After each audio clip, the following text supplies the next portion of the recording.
Dito tayo mga kababayan kay Basti. Naku, maganda ito mga kababayan. Itong kay Basti Duterte. Sabi ni Basti, ito na. Tan. Ang akong amahan, gipalubong ang imong amahan, pero akong amahan, imong gipapreso, putang ina ka. Ano nga ba sa Tagalog yon? Ang tatay ko, pinalibing ang tatay mo, pero yung tatay ko, pinakulong mo, putang ina ka. Yun ang ibig sabihin. Ulitin ko ha, in Bisaya term. Kasi alam ko maraming DDS na Bisaya dyan nanonood sa akin. Putang ina ninyong lahat mga DDS. Pakinggan ninyo. Sabi ni Baste, ang akong amahan, gipalubong ang imong amahan, pero ang akong amahan, imong gipapreso, putang ina ka. Sabi niya kay BBM yan. Pero ngayon, nagbago ang statement ni Baste, mga kababayan. Alam niyo ang sabi ni Baste? Hindi pa pinanganak ang tatalo kay Rodrigo o Rode Duterte.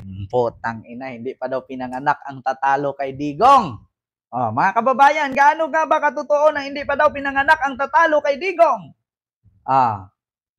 Hindi Capricorn 78, mega love shout out. Hindi pa daw pinanganak ang tatalo kay Digong. Sabi ni Baste yan Pakinggan ninyo Hindi pa pinanganak ang tatalo kay Rode Duterte. Sabi ni Baste yan. Sabi ni Rudy, ni Baste, hindi pa daw wala pa daw pinanganak na tatalo kay Digong. Tanong ko lang, Baste, sino ba si Trillanes? Di ba? Sino ba si Trillanes? Kung hindi pa pinanganak ang tatalo kay Digong, sino si Trillanes? Alien? Taga-Biringan? Si Trillanes lang ang bukod tanging nagpapakulong kay Digong. Kaya sasabihin mong hindi pa pinanganak ang tatalo kay Digong. Kumusta naman si Trillanes? Baka nakalimutan ninyo. Ipakita ko dito Hindi pa daw pinanganak. Ito tayo, dito tayo. Trillanes. Hindi pa pinanganak Paulit-ulit. Lahat po yun ay ipagpapanggap lang. Kaya nga hindi niya masagot yung mga justifications dahil drama lang nila yun. It's just a form of social control, matakot lahat, and it was very effective. Sinampulan si Senator De Lima, pinakulong na walang na-fabricated charges. Kaya wala na. Umatras na lahat. So it was all about that. Pero titignan nyo what happened after. Yung grupo niya, yung sindikato niya, sila Michael Yang, sila Pulong, Chalitan, started importing illegal drugs through the front door sa customs.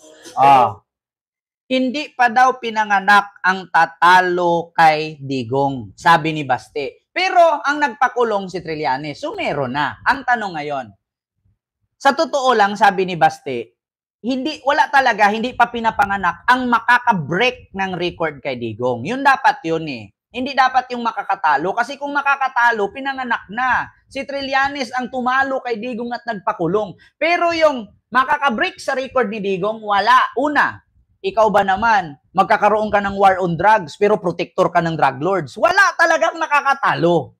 Totoo naman, sabi ni Baste. Sabi ni Baste, walang makakatalo at hindi pa pinanganak. Totoo. Mag-presidente ka.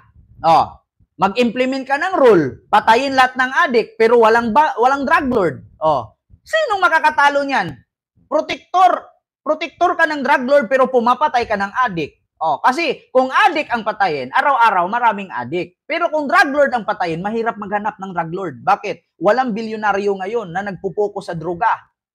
Yung iba nagbi-business. Mahirap. Wala talagang makakabreak sa record ni Digong. Pagdating sa kabulastugan.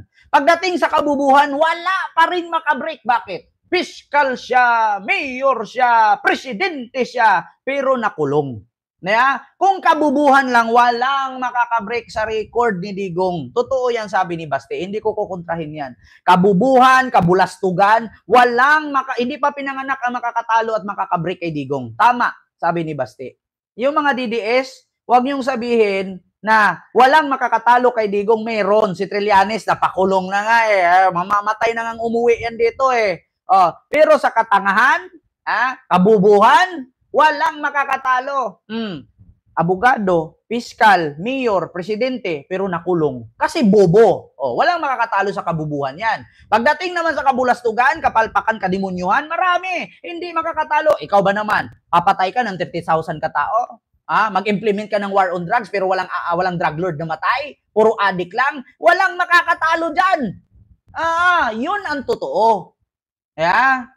Yun ang totoo, mga kababayan. May DDS pa ba magreklamo sa akin? Totoo naman sinong makakatalo sa ginawa ni Duterte? Di ba? Search ko ha. Wait lang.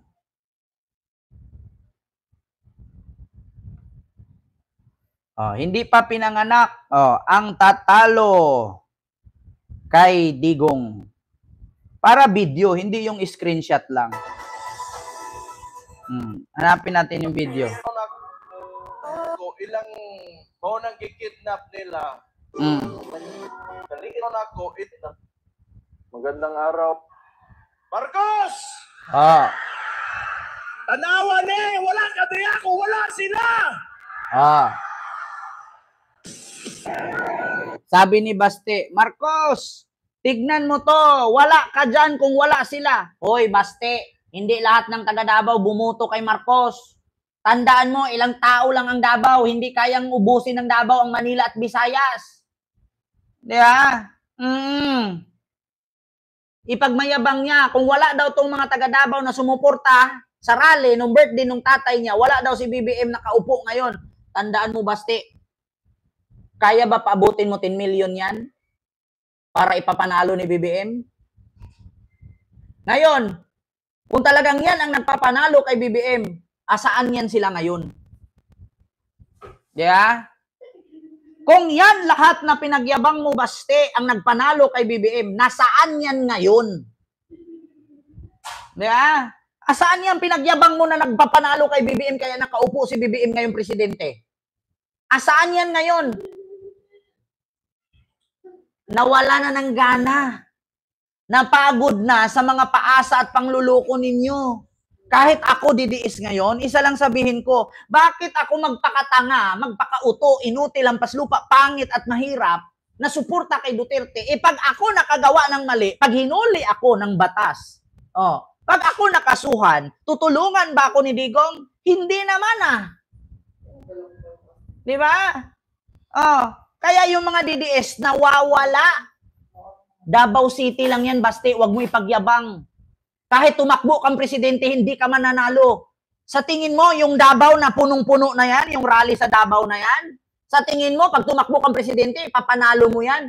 Naghihingalo ka pa nga manalong vice mayor ngayon Di ba? Wag mong ipagmayabang yung rally na yan. Marcos! Tanawa wala ka diya ako, wala sila! Wala ka diha kung wala sila. Tanawa tignan mo daw sa rally. Huwag mong ipagmayabang yan, Basti. Kasi hindi lahat ng sumama sa'yo dyan ay puro DDS. Yung iba dyan, chismisa lang. Chismusa lang. Diba? Akbayan Kipoy, maraming salamat po sa yung super sticker. Thank you so much. Diba? Ipagmayabang ninyo yung maraming dumalo dyan sa rally. Wala kaming pakialam sa rally ninyong yan. Tumakbo kang presidente 2028 kung manalo ka.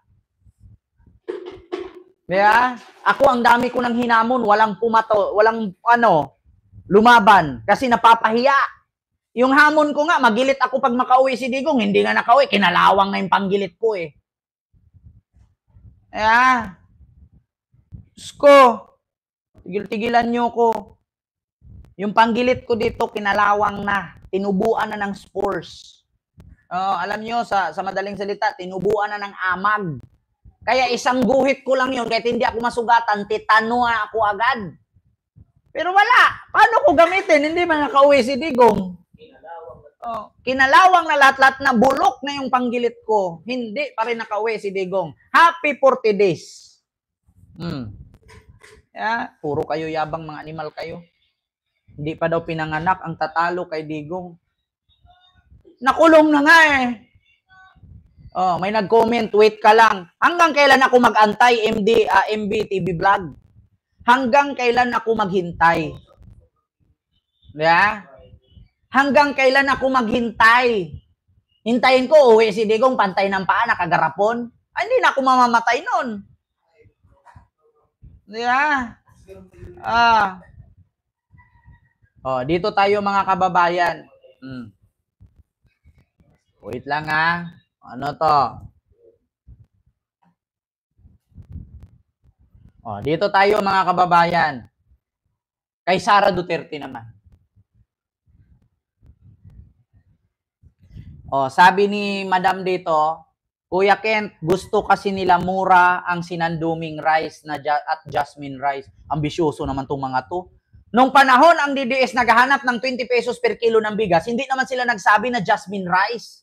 Ngayon na nilabas na 20 pesos per kilo ng bigas, tapos NFA, nagreklamo sila. NFA naman, hindi naman jasmine. Napaka-demanding ninyo. Akala nyo mga DDS, mga mahitsura kayong pangit nyo naman. Diba? Nung panahon, hinahanap ninyo nasaan na ang 20 pesos per kilo ng bigas. Ngayon, nandyan na ang 20 pesos per kilo ng bigas. Ang sabi, NFA naman, hindi naman jasmine. Napaka-demanding ninyo. Akala nyo, gaganda ninyo. Papangit naman ang lahi ninyo. Saan kayo nakakita ng DDS maganda? Wala akong nakitang DDS maganda. Lahat ng DDS pangit. Bakit? Kasi bobo. Walang bobong maganda. Oh, lahat ng bobo pangit. Diba?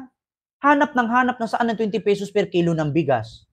Tapos, nung nilabas na ang 20 pesos per kilo ng bigas, NFA naman, hindi naman jasmine. Aba, demanding. Kakapal ng luga ninyo ha. Ang kakapal ng fest. Hanap kayo ng hanap. Dapat dati, nung naghanap kayo 20 pesos kilo ng bigas, dapat sinabi ninyo, jasmine rice. Para jasmine ang ibenta ni BBM ngayon. Wala naman kayo sinabi. Ang bigas ng gobyerno, NFA. Ang bubobo ng mga DDS. Anong bigas bang ilabas ni BBM? NFA lang naman pagmamay-ari ng gobyerno. Pag sinabi mong jasmine rice, private na yung may-ari nun. Di ba? Yung kay Digong nga sa pangalawang suna, gagawin niyang 7 pesos ang kilo ng bigas, putang ina, yung druga nga, hindi naubos. Di ba? Hanap kayo ng hanap, 20 pesos per kilo ng bigas. Ngayon na naglabas na si BBM, nagreklamo kayo kasi bakit NFA? Aba, gusto nyo pa jasmine? Sino ba kayo mga DDS? Ang papangit naman ninyo at bigyan kayo ng jasmine rice. Pag kumain kayo ng jasmine rice, gaganda ba kayo, tatalino kayo? Putang ina nyo. Itatain nyo lang din naman yan. Kumakain nga kayo ng pagpag. Tapos nagreklamo kayo sa 20 pesos kilo ng bigas. Malinis yung bigas na NFA kaysa sa pagpag. Yung pagpag, may mga tibing kumakain nun, tira-tira, yung mga matanda na wala nang ngipin, tinapon, inadobo. Diba? Hindi nga kayo nag-iinarte sa pagpag, tapos sa 20 pesos na kilo na NFA, nagreklamo kayo, putang ina nyo eh. Ang daming kaartihan itong mga DDS na to. Yung pagpag nga na ilang beses nang nilalawayan, putang inang yan. Kinakain nyo pa. Ang susosyal nyo naman. Putang ina nyo. Yakult everyday. Ito nga Yakult, tag-12 na isa, nagreklamo ba ako? Dati, tag-8 lang to. Di ba? Utang ina to mga DDS na to. Hanap ng 20 pesos per kilo ng bigas.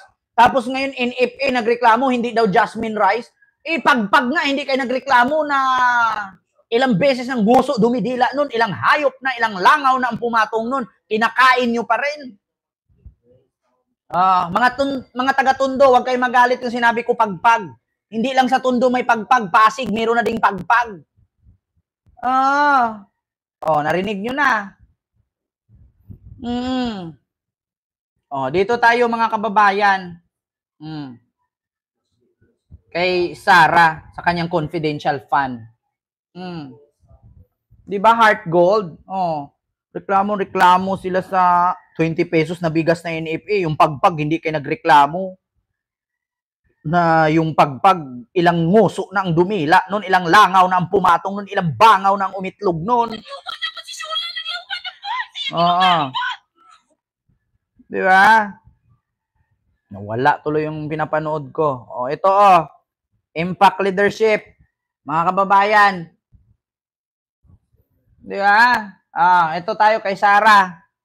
Oh, sabi ng dalawang kongresista kay Sara Duterte, ayan na, sabi ni Paulo Ortiga at ni J. Kunhon. Kunhong.